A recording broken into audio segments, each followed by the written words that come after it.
So my name is Paul Wolf. I serve as president for the New York Coalition for Open Government. This is our first annual meeting that we have held. So as part of this meeting, earlier I emailed out an agenda to people who pre-registered along with the candidate questionnaires that have been completed. So the plan is for this meeting is I'm going to do a short PowerPoint presentation of about 15 minutes, going over some of our highlights and what our organization is about. Then we're going to recognize a few folks and hear a few words from them. And then we'll move to hearing from the governor candidates who have agreed to participate today. I've been advised that candidate Harry Wilson is traveling and may be joining us a little late. So we'll try to accommodate him as best as we can if that happens.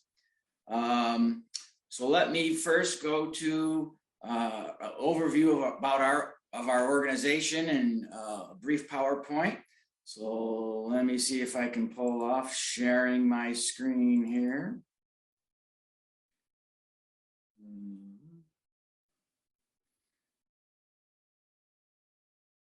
So hopefully everybody can see what I have up here. So as I said, we're the New York Coalition for Open Government. My name's Paul Wolf. I serve as president of the organization. We are a nonprofit, nonpartisan 501c3 organization. Our mission being we advocate for timely access to information and citizen participation. So that's what we're about. We have a 12-member board of directors. We meet monthly via Zoom. Our meetings are the second Thursday of each month at 6:30 p.m. and everyone is welcome to attend. Our meetings are open to everyone, not just board members. And everyone is welcome to speak and participate during our meetings. We started first as the Buffalo Niagara Coalition back in 2017. Our efforts were focused on Erie and Niagara County, and we expanded in 2020 to go statewide, changed our name to the New York Coalition for Open Government. And we started 2021 with 21 members from 2 counties. That was basically Erie and Niagara County. And we ended the year with 66 members from 22 counties. So we're certainly growing, and those numbers have gone up since the end of 2021. So we're spreading across the state, growing, and we're glad to see that. We started out the year with 249 Facebook followers. I think we ended the year with 445. We just recently joined Twitter towards the end of the year. So we ended the year with 154 Twitter followers, and that's growing. Budget-wise, we are an all-volunteer organization. We don't have any paid staff at this point, just a group of dedicated volunteers from across the state. So we don't have a lot of budget funds, but our funds increased significantly in 2021. And just wanted to talk about a couple of our accomplishments. So we hosted a Freedom of Information Law training event. We did an open meetings law presentation for Let New York Vote, which is very active in elections, a coalition of organizations and individuals from across the state. Some of our members testified at a state legislature public hearing regarding the open meetings law. We submitted testimony to the New York Senate involving transparency at the County Board of Elections. Some other things that we had success with, we've done a series of reports where we've highlighted where municipalities are not complying with the law. And in response to that, the towns of Mount Vernon, town of Lockport, town of Lewiston, city of Lockport, all changed how they handle posting their meeting documents online. They weren't doing that previously. So that's in a direct response to our efforts. We had an issue in Niagara Falls with the mayor wanting to require the media to file FOIL requests to obtain daily police reports, when in the past that information was simply provided. So we were successful in getting the mayor, to his credit, to back off from doing that. We did a report about executive sessions by school boards, and we pointed out that the Schenectady Board of Education was not properly documenting their executive sessions. And to their credit, they made changes regarding that.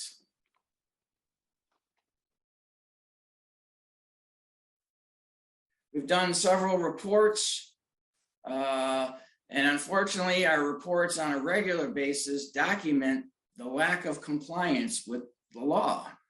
We did a report regarding villages, where we took a look at 20 villages from across New York State, and we checked to see if they were posting meeting documents as required by law, and 70% of them were not doing so. We did the same thing for planning boards, and we found that 75% of them, 20 planning boards across the state, were not posting meeting documents online. We did a report regarding school boards, took a look at 20 from across the state. 61% were not doing executive session motions properly. What we see a lot of is people doing executive session motion to discuss personnel. Well, that's insufficient. You have to say more than just to discuss personnel. Executive session motions to discuss litigation. That is not sufficient under the law. You have to provide more information, such as the name of the legal matter that's being discussed. So there's a lot of bad habits, a lot of bad practices out there. And part of what we're trying to do is educate, and through our reports, pointing out things that are being done incorrectly. We did a report regarding Board of Elections. We filed FOIL requests with 20 Board of Elections across the state. Only 53% provided documents that we requested.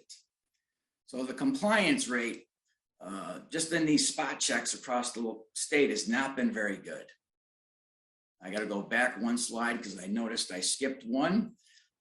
Some other successes we had is the Chautauqua County Legislature has for years done verbatim meeting minutes, which we certainly support. It's an actual transcript of the meeting. And a resolution was filed there to end that practice. And we were successful in lobbying and drawing media attention to stopping that from happening. The Erie County Legislature, at our request, passed several resolutions regarding transparency regarding the Buffalo Bills stadium negotiations. They scheduled public hearings at our request, which was not being done previously. So those are some additional items that we were successful at.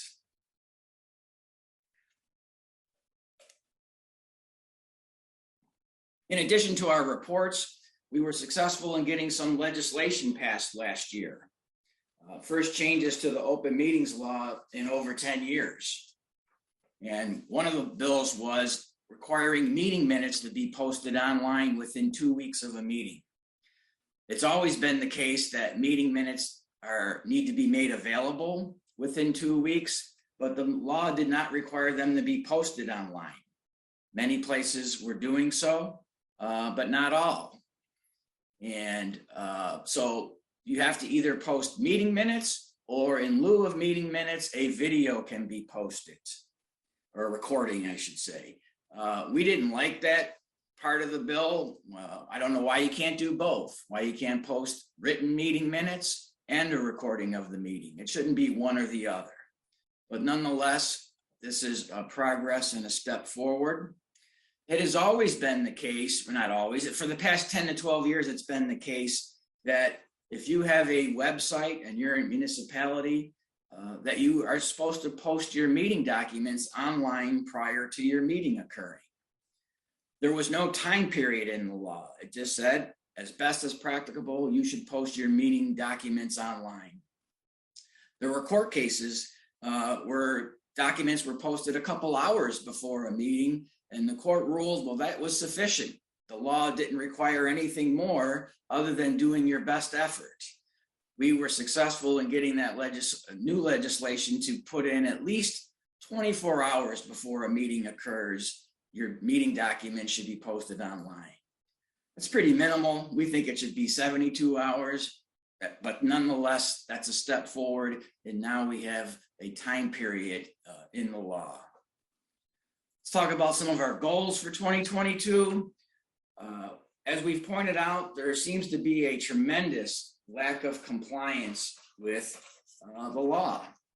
And one of the things that needs to be done in New York State is to create an entity with enforcement powers to address violations of the open meetings law, freedom of information law. We don't have that currently. We have the New York Committee on Open Government, which is a great resource of information and opinions, but they only have advisory powers. And if we are going to add enforcement powers to that body, the board for the Committee on Open Government really needs to be changed. The wrong people are at the table, in our opinion. The governor controls too many of the appointments. There's 11 people appointed to that board. 9 of them are controlled by the governor. We need more independence than that. There's no representation from the Attorney General's office, from the State Comptroller's office. There should be representatives from open government groups. So we need to do something differently in New York. In New York, your only recourse to enforce the law is you as a private citizen file a lawsuit. And that's not the case in other states. In other states, there are independent bodies with enforcement powers. In other states, the Attorney General is very involved in addressing compliance and enforcement issues. And we don't have that in New York. So that's something that we're looking to change. We're also looking to amend the open meetings law to mandate that the public be allowed to speak at meetings held by public bodies. I think many people are surprised to learn that the open meetings law in New York does not mandate that you have a right to speak at your city council meeting, your town board meeting. Many public bodies will allow the public to speak, but they don't have to. And there are some that don't. The Buffalo Common Council does not allow you to speak at their full meetings, nor does the Erie County Legislature. And there are other bodies across the state that don't allow the public to speak. And we think 10 other states mandate that, including California, New Jersey, Nevada, Vermont. So New York should join those states in making it mandatory that the public have an opportunity to be heard. One of the other things we're looking at is the use of encrypted messaging apps by government officials. I mean, this is a terrible violation of the Freedom of Information Law. Government officials should not be communicating with an app that automatically deletes the message. It's not saved, there's no record of it. It has been brought to light that there are several government officials in New York State that are using these apps. Other areas, the state of Maryland, the Washington, D.C. City Council have been taking steps to address the use of these apps. And that's something that needs to be taken a look at here in New York as well. So we have some reports that we're going to be coming up with in 2022. Right now, we're working on a report regarding the use of private email accounts for conducting private business. There are a lot of elected officials are part-time officials and they have other employments, and conducting business using your private email account, public business, is an issue of concern when it comes to retaining those emails for FOIL requests. So we're taking a look at that issue. One of the biggest loopholes in the open meetings law is the fact that the law allows for closed-door political caucus meetings, meaning that in a city council, all the Democrats can have their private meeting. All the Republicans can have their private meeting. And it's really subject to tremendous abuse. The intent was to meet and discuss party business, but who knows what gets discussed behind those closed doors. You can literally run through the public meeting agenda. You can bring in department heads and staff members as part of that meeting. And that's something that really needs to be changed. There should not be, especially the majority party can pretty much predetermine everything before the public meeting is held, and the public meeting just becomes a show or a sham. So we really need to take a look at that tremendous loophole in the law. We're also going to take a look at how is the compliance now that we have these new legislation that was adopted in October, November, to require posting meeting minutes online, to require posting meeting documents 24 hours before a meeting. So we're going to take a look at how is the compliance with that. So the last slide I want to show you is that we're here to help. Last year, we had 101 requests for assistance, people asking for advice, information regarding the open meetings law, the freedom of information law. Many of those people were reporters or members of the media. Many were just average public citizens that were concerned about what's going on and want a better understanding of the law. So we're here as a resource. This slide has my email address, my cell phone number, always happy to help and answer questions. So let me stop sharing my PowerPoint here. So the next item on our agenda is I want to recognize a few folks who have done some good work, we believe, this past year. And unfortunately, the first person up is Franklin Stone. Franklin is not able to join us today. She's an attorney, so let me just tell you a little bit about her. She's an attorney, for many years has served on the New York Committee on Open Government, and is really volunteering her time, has really been a strong voice, an advocate for open government. Believe it or not, we've actually had a debate at the Committee on Open Government meetings whether the public should be allowed to speak at their meetings. I mean, how crazy is that? And Franklin Stone really led the charge to allow that to happen. It's just shocking to me that the Committee on Open Government was resistant to providing an opportunity for the public to speak at their meetings. So we really appreciate her efforts. Next, we want to recognize the Daily Gazette newspaper in Schenectady. I start my morning every day by reading newspapers across the state. And we have a Facebook page where we frequently share newspaper articles. And I share articles from the Daily Gazette more than any other newspaper in the state.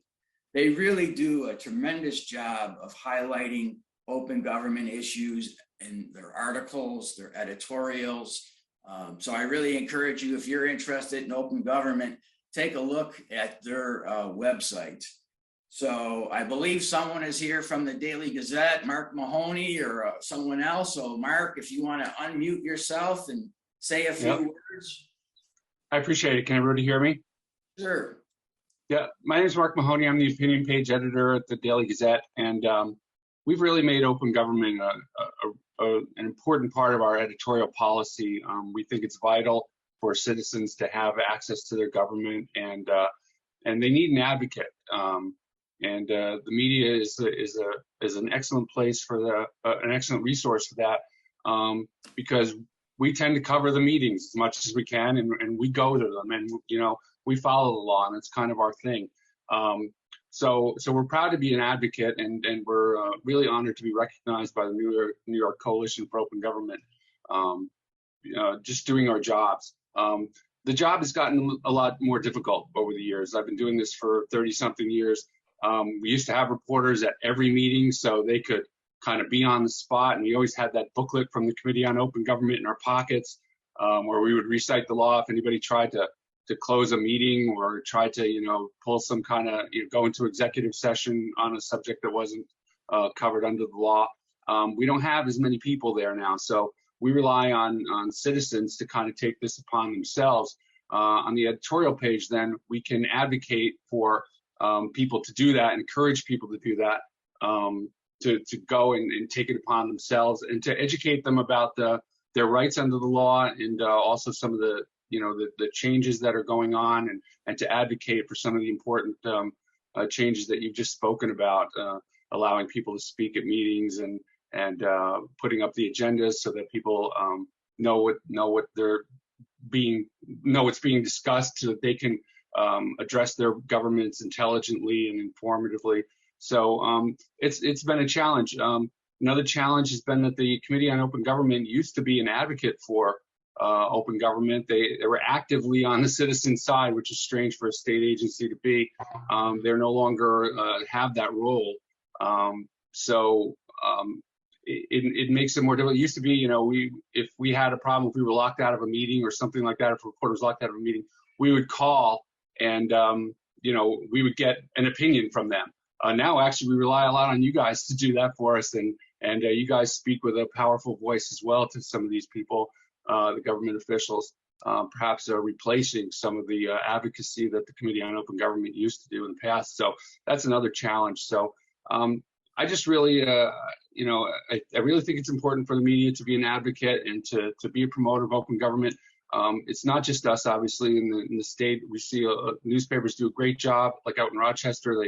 They post, they put databases online so that people have access to information. So they do the work that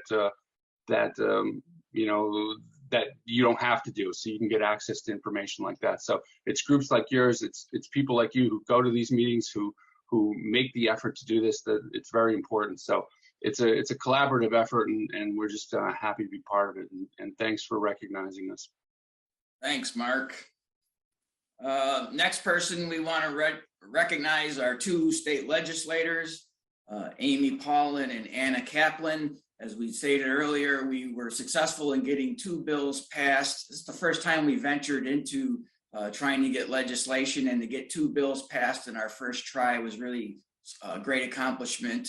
And that was due to the efforts of legislator Amy Paulin and Senator Anna Kaplan. They were the sponsors of both of those bills. Amy Paulin has a tremendous track record in passing hundreds of bills. If you want to get something passed in Albany, she's certainly a person to talk to.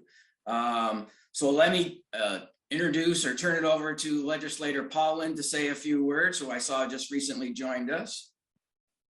Thank you so much. I'm so grateful to be honored today, and would like to thank the New York Coalition for Open Government, and Paul Wolf in particular, for your advocacy, your ideas, partnership. Together, we've had great accomplishments, and I want to recognize my partner in crime, Anna Kaplan, who has been a tremendous partner in the Senate, and has really championed these bills as well. So I share in your belief that an open, transparent government leads to better and more just outcomes for the public. During last year's legislative session, as you stated, we had two great victories for sunshine laws, both of which were strongly advocated by the New York Coalition for Open Government. In fact, you were the ideas. You brought the ideas. We passed a law which requires that minutes taken at a meeting of a public body are posted at the agency's website within 2 weeks from an open meeting and 1 week from an executive session. And to help us pass that law, you provided us with the analysis that we needed to get that done. This was great data, and it helped us make our case. We also passed a law that requires agencies to make documents discussed in a meeting available at least 24 hours prior. Because in order to truly to empower the public, you really need to have the documents in advance. Otherwise, how can you give as thoughtful an argument to your position as possible, and to have input that'll be meaningful? So as much as I'm receiving this honor, I want to just say thank you again to Paul and the New York Coalition for Open Government for your terrific work that you do in studying and advocating and increasing access for New Yorkers. I'm just very grateful. Thank you. Thank you. I'm not sure if Senator Kaplan was able to join us. If she's here, she's certainly welcome to say a few words. All right, I don't think she's able to attend. So let me move on to the next person we want to recognize is Erie County Legislator Joseph Larigo. Mr. Larigo has been a strong voice in the county legislature for transparency. Whenever I contact the county legislature about my issues or concerns, he always responds. And I sent an email to all of the county legislators complaining about the lack of transparency regarding the Buffalo Bills stadium negotiations. And I heard crickets for the most part. No one responded, but Legislator Larigo did. And he introduced a resolution calling for more transparency. I mean, the legislature themselves was being kept in the dark as well, calling for the legislature to be updated.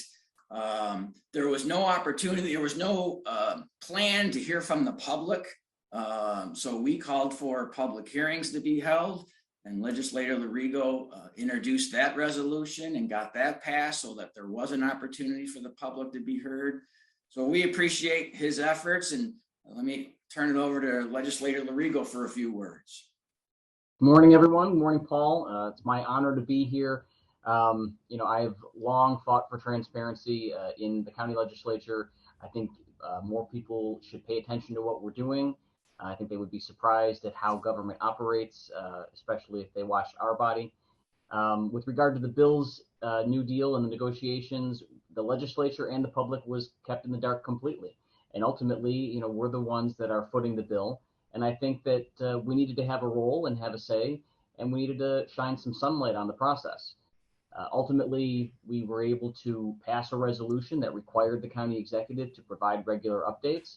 However, the county executive chose to ignore that resolution. And despite my efforts to have the legislature sue the county executive as a result of his willful non-compliance with a unanimously passed resolution, unfortunately, my colleagues across the aisle didn't want to do that. But at the very least, we were able to get that passed. We did have public hearings, as you mentioned, Paul. We had intended to have those public hearings after the details of the deal were released. That happened beforehand. I still think we should have public hearings so that people can voice their opinions on the situation. I've been in the county legislature for 10 years, and this is honestly, it's the largest taxpayer investment that I've ever seen come through. Just last week, actually, I was able to convince my colleagues across the aisle to put more money down on the stadium deal so that we're not borrowing as much, given the fact that interest rates are going up. That was another victory that I think people should be able to, to watch and see and see how things work. But I want to thank you for all of your efforts and thank the coalition for its efforts to provide that transparency. I think people should have, a front seat view to the way the government operates. And I think if they did, you would get better government. And I know that's what you're pushing for. And I agree with all of your platforms, and I'm happy to help any way I can. Thank you. Next, we have the University of Buffalo Law School Civil Liberties and Transparency Clinic. It's great to have the UB Law School in our backyard, where I'm from the Buffalo area. We wanted to sue Niagara County. We filed a FOIL request to the Niagara County Legislature to obtain the annual financial documents that legislators file. I had filed FOIL requests for them in other counties and got them without any problem. And Niagara County told me you can't have them. And furthermore, we have a law that keeps them secret. I was like, what? I looked it up. They passed a law years ago that their annual financial disclosure forms are secret from the public, and only the county ethics board, the county district attorney, and the county sheriff could see them. And we pointed out to the county legislature that this law is clearly in violation of the Freedom of Information law, that these are public records. The whole point of disclosure is for the public to see, especially again for part-time legislators, what other sources of income or employment that you have, which may be a conflict. And the response was, if you don't like it, sue us. And I said, well, we're going to do that. So I reached out to the clinic at the UB Law School. Would you help us do this? And they did. And we were successful in that lawsuit. We got an order from Niagara County Supreme Court directing Niagara County to provide us this information, and they did. But we couldn't have done it without the UB Law School Clinic's help, and they are helping not only our organization, but others. So I believe there may be someone from the UB Clinic here to say a few words. If so, please unmute yourself and speak up. I'm not sure if someone was able to come. I know the director couldn't come, but she was going to try to send one of the students that assisted us with our lawsuit. So it doesn't look like they're here. So we're going to move on then. So the next part of this meeting is to hear from our governor candidates. There are 7 candidates running for governor amongst the major political party lines in New York.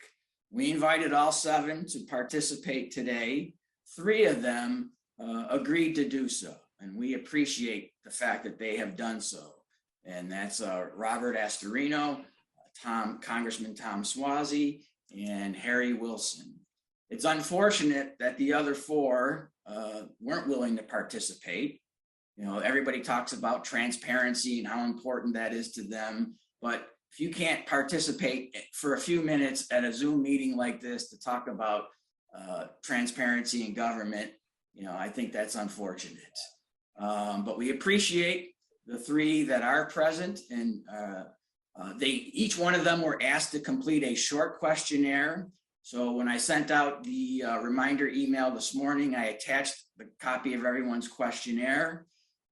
Those questionnaire responses are also posted on our website, nyopengov.org. You can find them there. So we wanted to keep this kind of tight and focused. We didn't want people just to kind of talk generally about open government. So that's why we did this questionnaire. We're asking the candidates to kind of focus their comments on the issues identified in that questionnaire. So the plan is, the rules are that each candidate will speak for 1 minute, introduce themselves. We'll start in alphabetical order with Mr. Astorino, then Mr. Suozzi, then Mr. Wilson. And after we do that minute round, then each will speak for 3 minutes about the open government issues in our questionnaire. And again, we'll alternate how people go. And then a final minute for them to make their pitch as to why they are the best candidate for supporters of open government. So that's the plan. I just got this yesterday, so I have an app where I can time people and everyone can see. So let me open up this app and hopefully this works. So someone's got themselves unmuted. So Mark or someone, if you could just mute yourself. So I have this timer here that hopefully everybody will be able to see. The candidates will be able to see it as well when you're speaking. So please be respectful of the time limits. I know it's not a lot of time, but it's a bit ironic that when we as the public go to speak at a meeting, we only get 3 minutes. So you're kind of getting the same 3 minutes. Maybe we can do some future events where we have a little bit more back and forth. You know, this isn't a debate. This is just to hear from candidates for a brief period of time. So let me call upon Mr. Astorino to unmute himself. I am ready to go, Paul. Thank you. All right, nice to meet you. You too. So, let me start the timer and then give you your 1 minute to introduce yourself. Okay, well, thank you, everybody. It's good to see Tom on this and Harry on this.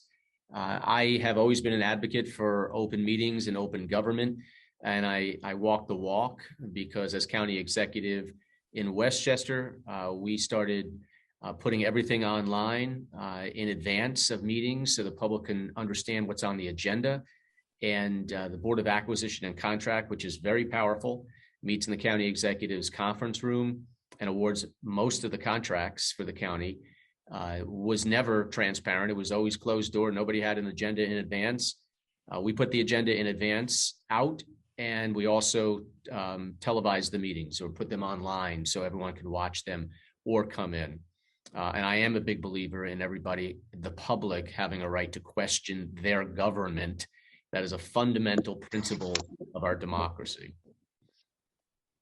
Thank you.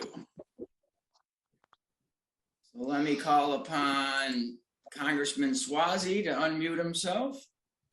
Hey, thanks, Paul. Thanks for having me. Rob, how are you? Harry, how are you? Hello, everybody. Thanks. I'm glad you exist. Let me start your time here. Okay. Oh, I got a little extra time. I'm Suozzi. I'm a proven executive. I'm trained as a CPA and attorney. I was the mayor of Glen Cove for 8 years. I learned how to make government work. I was the county executive in Nassau County for 8 years. I turned the place around, and I've been in Congress for the past 5.5 years. I'm a proven executive who knows how to get things done. Number two, I'm a common sense Democrat. I'm not going to pander to the left. I'm not going to back down to the right. I'm going to work with anybody who wants to actually help people. I'll work with Democrats. I'll work with Republicans. I'll work with the progressives. I'll work with moderates. I'll work with anybody who wants to actually help people. And number three, I'm very clear on my issues: crime, taxes and affordability, helping our troubled schools, and helping to correct the most corrupt state in the United States of America. New York State, as rated by the Washington Post last August. We've lost so many elected officials to scandal and corruption, and it's because there's a lack of accountability and the work that you're doing. I can't believe there's this many of you involved. It's great. We need more open government. We need more competition. We need more debate, or we're going to end up with things like the Buffalo Bills and bail reform and Brian Benjamin and the budget out of control. Okay, thank you. Mr. Wilson, we'll ask you to unmute yourself. Great, thanks, Paul. And just to be clear, we're in the intro portion. I lost the connection for a few minutes, so I'm gonna make sure I didn't miss anything. Okay, what's that? Are we on the intro portion now? We are in the intro portion, so let me start your clock. Great, thanks. Well, thank you, Paul, and thank you, everybody. Great to see everyone and appreciate the time. Just by way of background, I have spent the last 30 years, my entire career, leading the turnarounds of failed organizations, some of the biggest in the country, from General Motors to Yahoo to Sotheby's. And that's why I'm running for governor of New York, to do exactly the same for this state. It's deeply personal to me. I've been the proud beneficiary of the American dream. I grew up in a working class Greek immigrant family in upstate New York, managed to be the first in my family to go to college, to Harvard and Harvard Business School, and built an incredibly successful business career and family, all because of the benefits of the hand of God and my family and a lot of hard work. And I think in a broken New York, that American dream, which should be available to all of our kids, dies. So that's why I'm running. I will not let a failed class of career politicians destroy that dream. And I also have, for those of you who may remember, I was also the proud owner of the best Republican showing statewide in the last 20 years. I almost got elected state controller in 2010. No one else has come within 10 points of me. So that's, I think the combination of that ability to fix New York and hopefully win in November is what we need as a governor. Thank you. So for this next round, we're going to have the candidates speak for 3 minutes. We asked them in the questionnaire that we provided, what do you think about creating an entity to enforce open meetings law, free information laws, or giving the Attorney General more powers? What do you think about amending the open meetings law to mandate that hearing from the public at meetings? And do you use encrypted communication apps?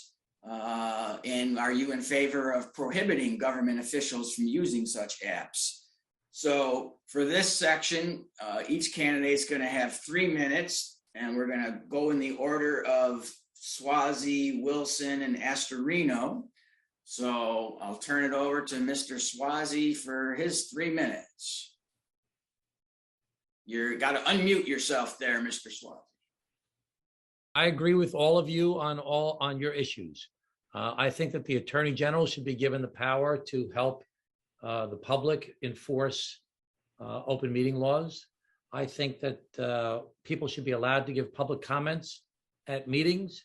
And I do not use encrypted apps, and I don't think that government officials should be using encrypted apps. So I don't have much more to say other than that New York State's not competitive. And it's because we lack competition, it's because we lack openness that politicians, elected officials don't listen to the public about what they care about. So Harry and Rob in their party, it's easy for them to talk about crime and taxes. As a Democrat, when I talk about crime and taxes, everybody's like, boy, why are you talking about crime and taxes? You're a Democrat. I was like, well, Democrats care about crime and taxes too. And so that's what the people care about. Every poll says that's what the people care about. They care about crime and taxes. They care about crime, taxes, and affordability.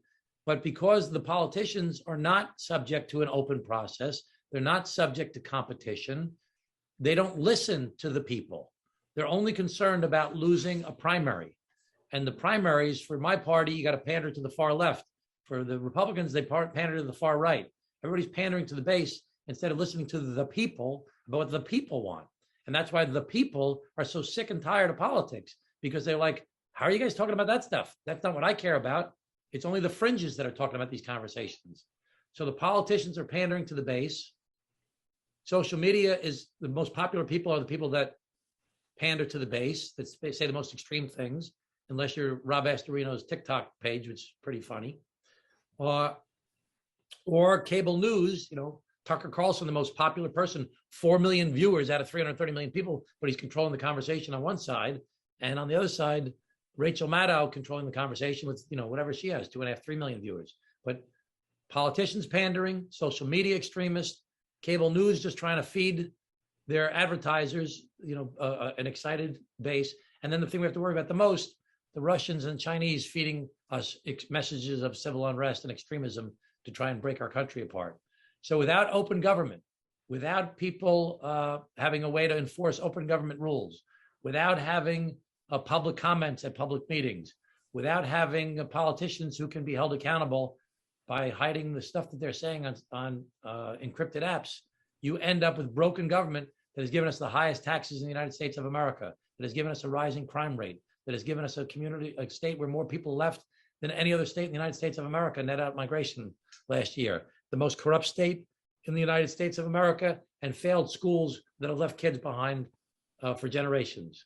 So we need open government. We need more competition in politics. And we need everybody who's on this call who's registered as a Democrat to vote for Tom Suozzi in the Democratic primary. The Republicans, you can vote for these guys in the primary. But for me, you got to vote for me in the primary. We'll talk about it. All right. Thank you. So next we'll hear from Mr. Wilson. Great, thank you, Paula. And like Tom and Rob, I agree with this group on each of the issues in the questionnaire, which to me are no-brainers. But let me talk a little bit about why I do and how I think about government reform and transparency more broadly.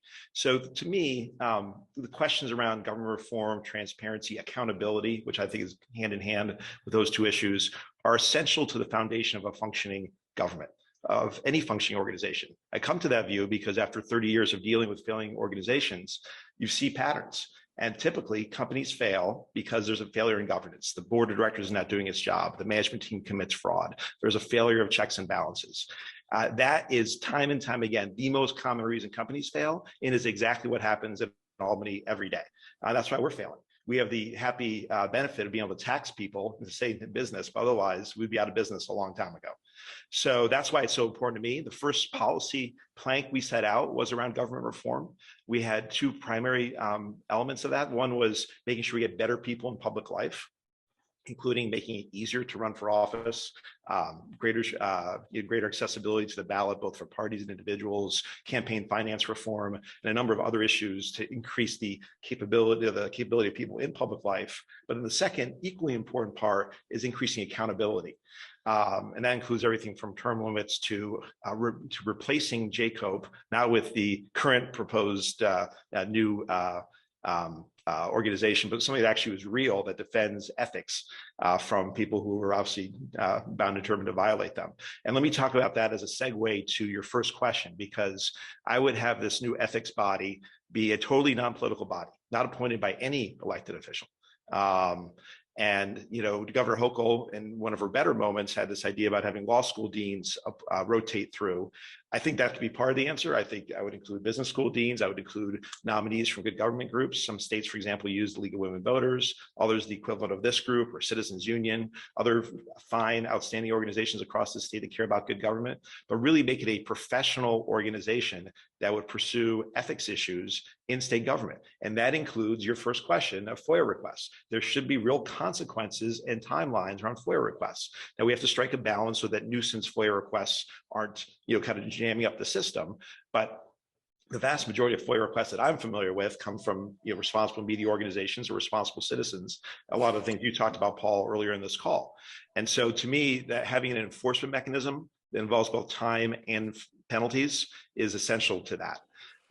The second part you had asked about is mandating time for public comments. It was a surprise to me. All the public organizations that I spend time with, whether it's the Scarsdale Board of Education where I live or various other organizations, they all have time for public comments. So it came as a depressing surprise to me that so many do not. And I think that is just common sense to allow the people for whom are being represented to actually have the opportunity to speak. Okay, I'm gonna have to cut you off there. Sorry, thank you. And I'm against encrypted messaging too. I don't have any such apps. Let me turn it over to Mr. Astorino. So Tom, I think you and I need to do a TikTok together. Yeah, I totally agree with all four questions. I think all candidates on this agree, and that's a really good start. There's been an abuse of things like the message of necessity in the budget process, where the governor will lop a bill on, to every legislator's desk that's a foot high and tell them they've got an hour to vote on it. And their leaders obviously agreed with them to do that. That helps nobody. The public never saw it. It didn't age at all, so we can't have any public debate about what's in it. And the legislators are just doing what they're told and voting the party line, not having any clue what's in there. Things like the Buffalo Billion 2.0 with the stadium deal is a perfect example. So too is the Tappan Zee Bridge being renamed the Cuomo Bridge, which was done in the middle of the night, 2 a.m, because they cut their deals and the public had no say whatsoever in any of that. So I wholeheartedly agree. And I too, like Harry, I didn't know that it wasn't in the law that you didn't need to have a public comment. To me, that is so contrary to what we are as a country. Just the fact that you're supposed to be able to address your government, and that we don't. I was talking to, and I will not say who it was, but it was a town supervisor somewhere in New York, and he or she said to me recently, "It's great. The only good thing about this COVID thing is, we now set a meeting and we do it all up or down vote, and it's done in 10 minutes." And I said to myself, what's good about that? Nobody has a chance to talk to their public officials or understand even what's on the agenda. Governor Hochul said she was going to bring in this whole age of transparency following the corruption of Cuomo. And one of the first things she did was to suspend the open meetings law. So, it is beyond ironic. It is disingenuous, and it is hurtful to our democracy. And then again, she continuously, by her own decree, extends emergency powers for her under the basis of COVID, where there is no legislature anymore for all intents and purposes. She gets to act as queen. That is not helpful to democracy either. And the legislature never should have ceded that authority for checks and balances, which cuts out the entire public discourse. So we're all on the same page on the questionnaire, and I'm glad to see two of my fellow candidates for governor that are in agreement that we need open meetings laws and better access for the public to the information of their own government. Okay, thank you. So the last part of this will be for each candidate to have 1 minute. Tell us why you're the best candidate for those who are support open government. And the order we'll do this in will be Wilson, Astorino, and Suozzi. So let me turn it over to Mr. Wilson for 1 minute. Thank you. Well, first, let me begin by thanking all of you again for all your great work. Without your great work, this doesn't this doesn't move forward. And so it's so essential. So thank you for everything. And thank you to the honorees for their great work. Look, as I said at the beginning, the reason I think this is essential is because I've seen it play out time and time again over 30 years. And it's been a hallmark of my career of driving transparency, accountability, and reform and getting the basics right for every company I've dealt with. And that's exactly what we need to do in New York State. I'll give you an example of how I've succeeded in doing this in a very difficult situation, how that'll play out in New York. In the corporate world, boards vote on their own pay. I think that's outrageous. And so every corporate board I've been on, which is 12 or 15, I've mandated that it has to go to shareholders for a vote. Now, you might imagine that makes it very unpopular for me with other directors who don't like that, but it's the right thing to do. And I've always gotten it done. And that's why I would do exactly these issues in a much broader reform agenda and create a win-win solution with the legislature, who obviously will not be embracing this, but it's absolutely essential to function in New York. And I will not rest until I get it done if elected governor. Thank you. Next is Mr. Astorino. So I, have I think, a good balance between the private sector and government. I led a large county in Westchester, which, by the way, is 2-to-1 Democrat on the board when I took over. Always a Democratic majority on the county board, and almost a 3-to-1 Democratic electorate. So, I think transparency and sunshine laws were really good because it kept everybody on their toes. I love when I hear about people who are gadflies. I don't see that as a negative connotation. I see somebody that is really passionate about making sure their government is held accountable. And quite frankly, we need more of that. What we've seen right now, even in the media, where too many journalists have become activists and not really truly finding a balance or going after the stories that they may not agree with. I think that's really important in a state like this, where a message can be overwhelmed by one political party or one person in the governor's mansion. So I thank you for letting me come on this, and I appreciate your time, and I hope that you'll vote for me for governor. Thank you. Mr. Suozzi. Hey, again, we're so grateful to all of you for paying attention to these issues the way you are. It's such important work. 3 of my grandparents were immigrants. My father was born in Italy. They all lived through the Depression. My father fought in World War II as a navigator on a B-24, got involved in politics at a young age. I grew up seeing a picture of my father campaigning with John F. Kennedy in 1960. And my whole life, I thought, what am I going to do to live up to my grandparents' and parents' example? And I've tried to do that as mayor and as county executive and as a member of Congress. But I feel like right now is one of the most important times in our history because our government is broken. People are suffering because of it. People are leaving our state. And my party is not talking about the issues that people really care about, like crime and taxes and kids in troubled schools. So I hope that you'll continue the good work that you're doing. And I hope that you'll keep on fighting to make the system work because sunshine is the best disinfectant. And again, grateful for all of you for doing the great work you do. And I'll join with you and ask in the Democratic primary, if you really want to win in November, because I can beat these guys, vote for Tom Suozzi in the Democratic primary. Thank you. Well, I really want to thank everyone for taking the time to do this. I think it's been great. It's been informative. Perhaps we can do it again for the general election. So we're going to end it there. And I really thank the candidates and reporters and members of the public who took the time to participate. So thanks to everyone. We'll say goodbye.